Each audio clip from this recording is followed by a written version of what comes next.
Hello and welcome to episode 5 of Youth Squad Prospects 5 with Bradford City, and you're asking me what are we doing on this screen, why we're not on the main menu of career mode.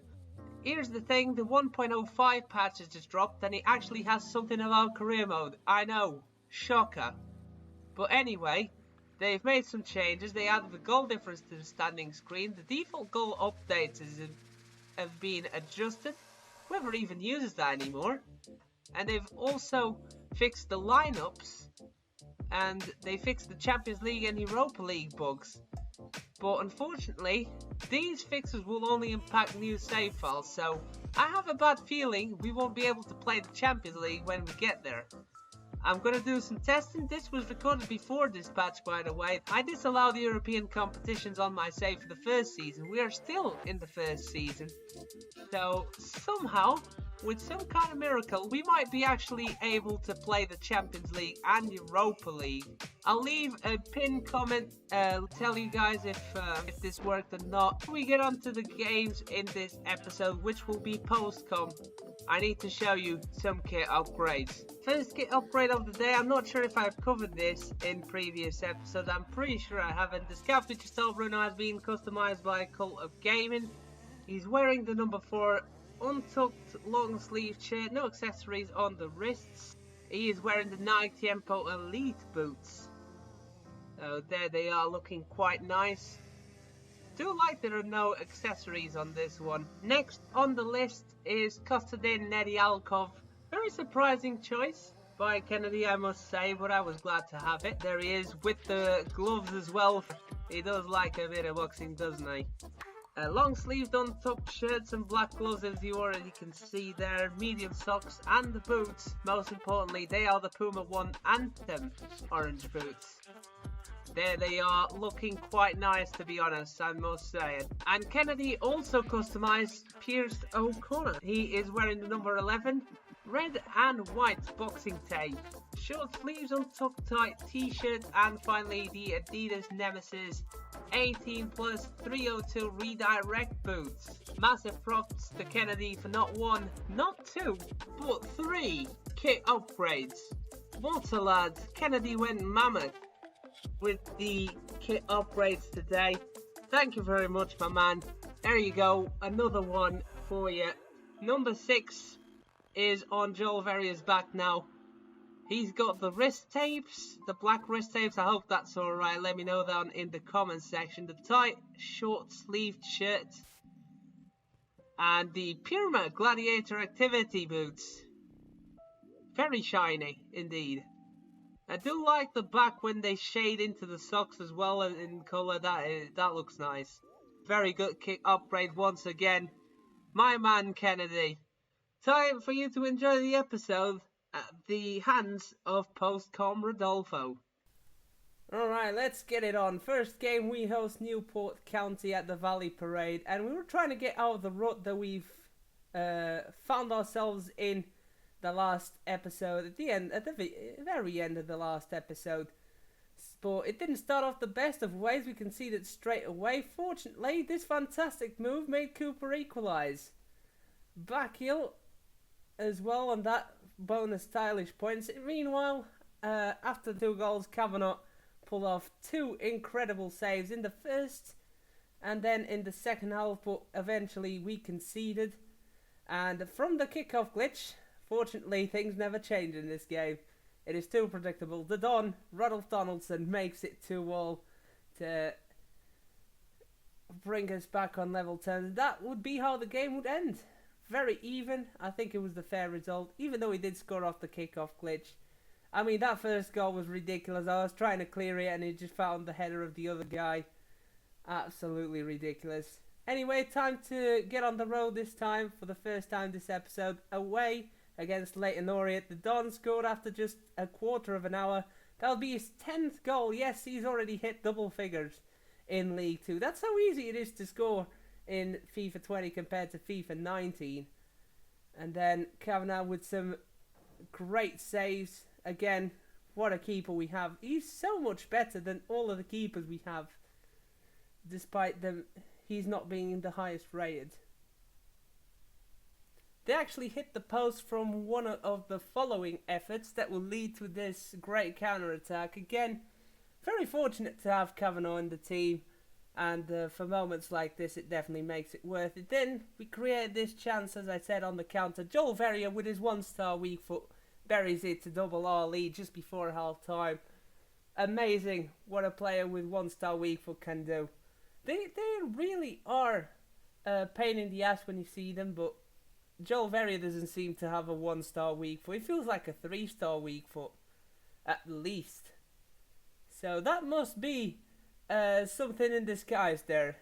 So I do rate him a lot. In the second half we had one chance. It was very boring since we were 2-0 down and decided to rest some of our key players. We did create a chance with Edwards that was easily saved. In the end, 9.2 for the man of the match. Of course, Donaldson, the Don. What a nickname you guys gave him in the Premier. I'm going to stick with that.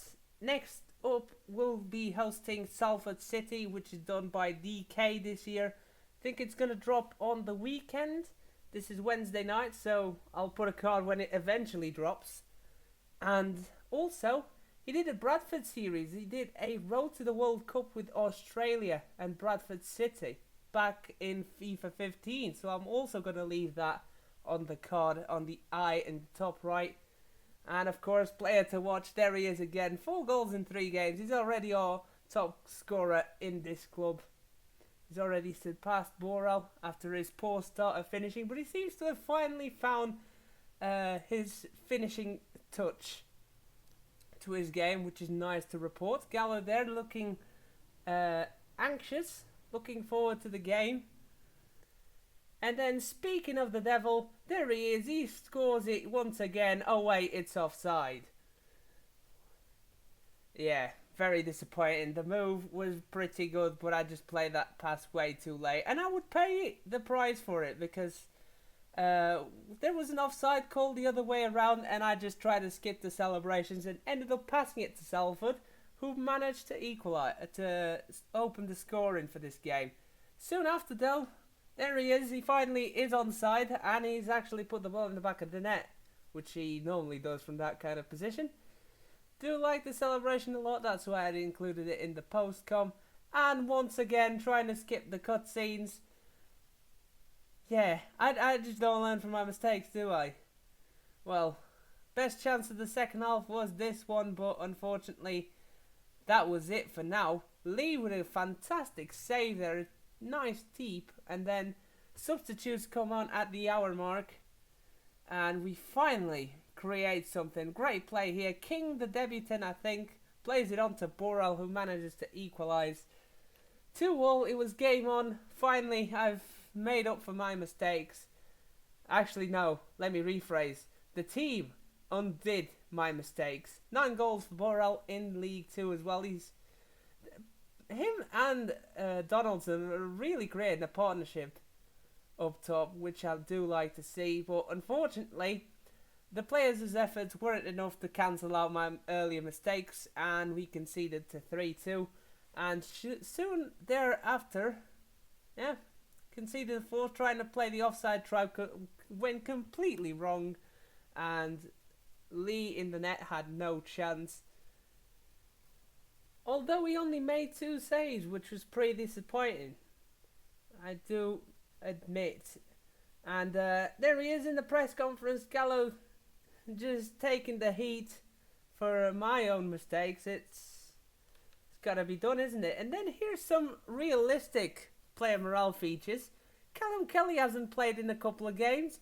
He already wants out of the club because I didn't play him in those 2 games, even though he's nowhere near 70 overall or whatever Edwards is right now. So I made him play on Boxing Day on the snow away against Carlisle, just to make him pay, just suffer in the cold weather along with the rest of the reserves. Unfortunately, not our day, although it is normally our day when it is snowing. We usually have good results in the snow. Now, we started off poorly, 2-0 down already, and then in the second half, Sangare pulled off this magnificent save. And yeah, pretty much it. The keeper was the best player for us. Yeah, not the greatest of games that. Let's quickly move on. Mansfield at home. We hosted them. They hit the post straight away. And the goal seemed like it was inbound, but Kavanagh with the foot save. One of the best saves I've seen in League Two so far. Look at this. This is ridiculous. This really shows how good he is as a shot stopper.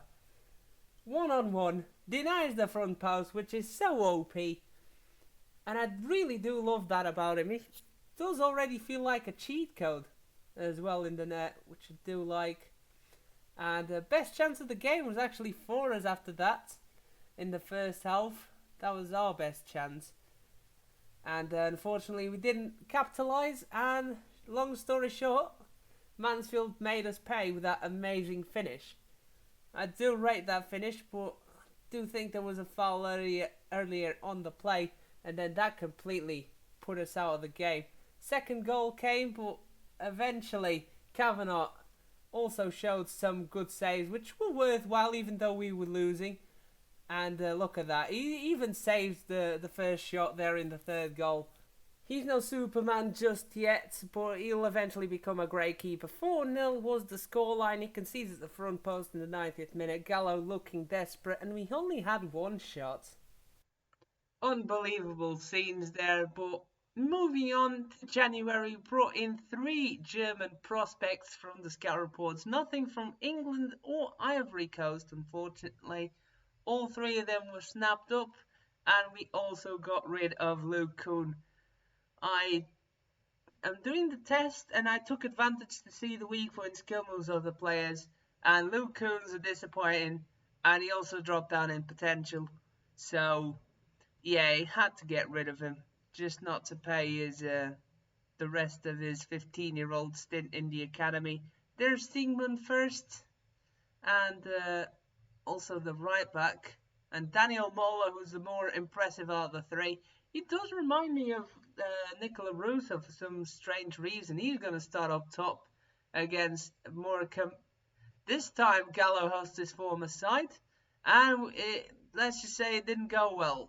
After half an hour we concede the first, and shortly thereafter a lucky rebound gets them the second. Very frustrating game, because it seems like when we were getting into things, it just suddenly would hit back on us. The game would turn its head on us completely, and just didn't get going simply enough, and we lost 3-0.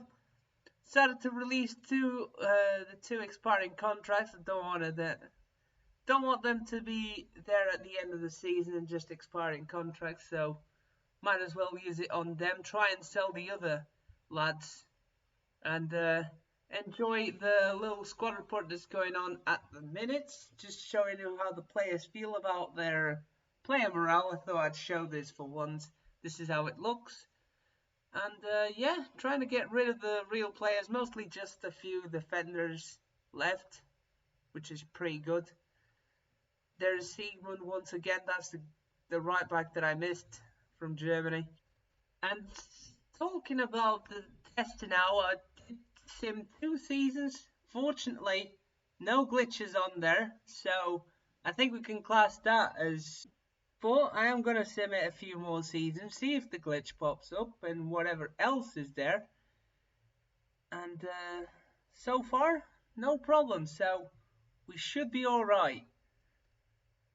Anyway, the squad needs to improve, and my idea, if the thing fails, was to create the players, because they are around 30 players in the club now. Create them in the creation center and bring them over to a new save file. That was my idea, if we couldn't play in the Champions League, obviously. And yeah, that's about it. About Callum Kelly, submitted that stupid transfer request. I'm not going to sell him just yet. I want to see what the kid has, even though he's being an absolute pain in the backside. And therefore I've already rejected 3 offers for him. So hopefully I can get his morale up enough where the transfer request just seems to go. Anyways, that is it for the squad report. I'll leave you with Livecom Rodolfo for the outro. Alright, that is it for this episode. I'm going to leave you with the league table. and we are sitting in 19th. We dropped even further down from the last episode. But I don't think we're in free fall. It's just that we do struggle with the new sliders, and that's what I wanted. Good thing that we built some points at the start of the season to help us out, but I do feel like this is realistic. This is going to be a challenge to finish in mid-table. We're struggling big time already. We do have a game in hand in this particular table, so if we do pick some points up in that game, then maybe we can climb some positions up. But yeah, I do enjoy the gameplay so far, and especially the sliders definitely do bring the extra level of toughness needed. Alright, alright, I hope you have enjoyed it. I'ma see you all next time, and until then, have a good one. Bye bye.